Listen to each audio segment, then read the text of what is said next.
हरियाणा में विधानसभा चुनावों की तारीखों का ऐलान हो गया है। जम्मू कश्मीर की बात करें तो 3 चरण में चुनाव होगा, जहां 18 सितंबर, 25 सितंबर और 1 अक्टूबर को 3 चरण में चुनाव होना है। बिल्कुल, वहीं हरियाणा की बात करें तो 90 विधानसभा सीटों के लिए एक ही फेज में चुनाव होना है, यानी कि 1 अक्टूबर को, और नतीजे भी जो है 4 अक्टूबर को सामने आ जाएंगे। लेकिन चुनावी शंखनाद के साथ ही जो तमाम पार्टियां हैं वो किस तरीके से दावे ठोक रही हैं, वो भी आपको रिपोर्ट के जरिए दिखाते हैं।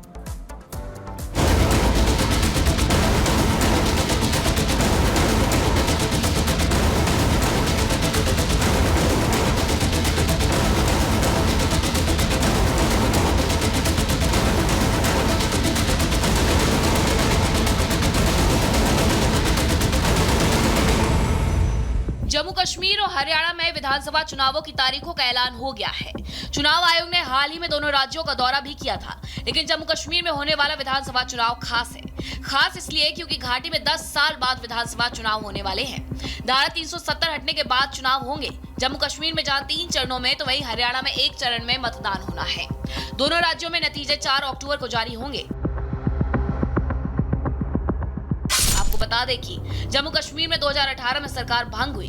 जेएनके में आखिरी बार 2014 में चुनाव हुए थे। तब बीजेपी पीडीपी ने गठबंधन किया था। बाद में बीजेपी ने इस गठबंधन से दूरी बना ली थी। 2018 में गठबंधन वाली सरकार गिर गई थी, जिसके बाद चुनाव नहीं हुए।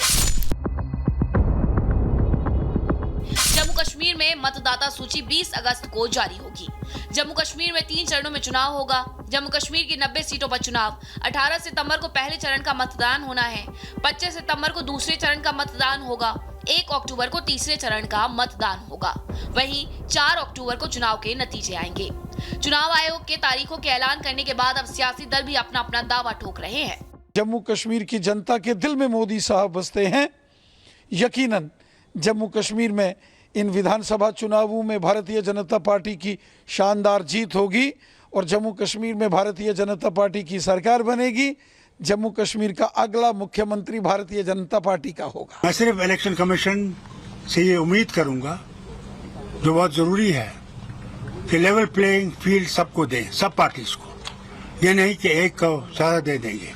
और खासकर जो इन्होंने ऑफिसर्स को रातों रात चेंज किया है, इसका मतलब इन्हें मालूम था कि अनाउंसमेंट आएगा। अब पता लगेगा कौन तैयार था, कौन तैयार नहीं था। एक ओर राजनीतिक पार्टियां जीत का दावा ठोक रही हैं, तो दूसरी ओर एक दूसरे पर आरोप भी लगा रही हैं। लगातार पिछले 24 घंटे में जो बेशुमार यहाँ ट्रांसफरें हुई, इलेक्शन कमीशन को उनका फौरी तौर जायजा लेना चाहिए। इतने सारे अफसर अचानक ट्रांसफ़र किए जाना, हमें तो शक है कि ये बीजेपी को मदद और बीजेपी को फ़ायदा, और उनके जो सहयोगी बी टीम, सी टीम, डी टीम है यहाँ पे, उनको मदद पहुँचाने के लिए ये ट्रांसफ़रें कराई गई हैं। कि ये पहली बार ऐसा नहीं हुआ।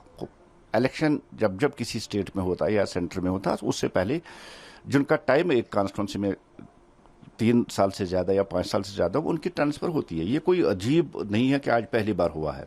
मुझे लगता है कि उमर साहब का कोई लाडला है जो ट्रांसफ़र हुआ, इसलिए इतनी ज़्यादा वो इस ट्रांसफ़र से खफा है।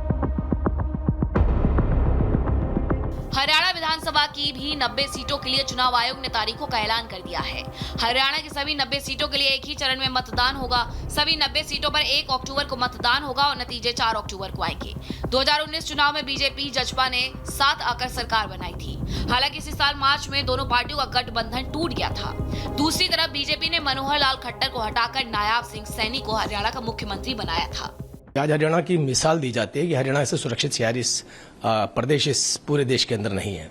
तो मुझे लगता है कि बहुत बड़ी भारी जीत के साथ हरियाणा के अंदर दोबारा से हम सरकार बनाने वाले हैं। और हमें यकीन है, क्योंकि हमारे मुख्यमंत्री नायब सिंह सैनी जी जिस तरीके से एक फ्लेक्सिबल रवैया अपना रहे हैं, जनता के बीच में रहते हैं, रात को 2-2, 3-3 बजे तक काम करते हैं, उसके रिजल्ट हमारे को जरूर मिलने वाले हैं। अब कल ही तो प्रधानमंत्री बोले थे कि 1 नेशन 1 इलेक्शन, अभी क्या हुआ?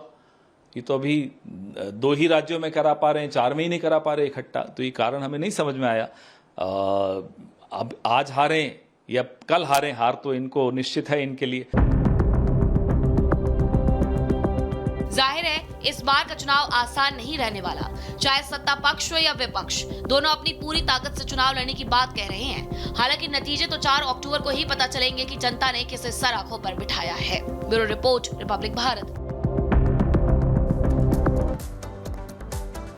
चलिए आगे बढ़ते हैं। अब इंटरनेशनल खबरों का जिक्र कर लेते हैं। खबर सामने आ रही है हिजबुल्लाह को लेकर। दरअसल खबर ये मिल रही है कि हिजबुल्लाह ने एक ऐसा हाहाकारी ठिकाना बनाया है जिसे न सिर्फ इजराइल के लिए ढूंढना मुश्किल है, बल्कि बाकियों के लिए भी ढूंढना न सिर्फ मुश्किल है बल्कि नामुमकिन सा लग रहा है। लेकिन नजर जरूर बनाई हुई है। टीम जितनी भी इस पूरे मिशन में जुटी हैं, उन्होंने भी अपना फोकस इस पर कर दिया है। ऐसा हम क्यों कह रहे हैं, रिपोर्ट के जरिए समझिए।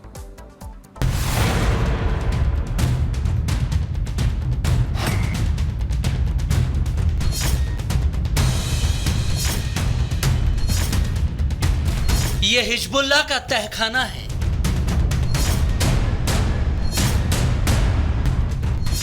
ये कट्टरपंथी के हथियारों का ठिकाना है।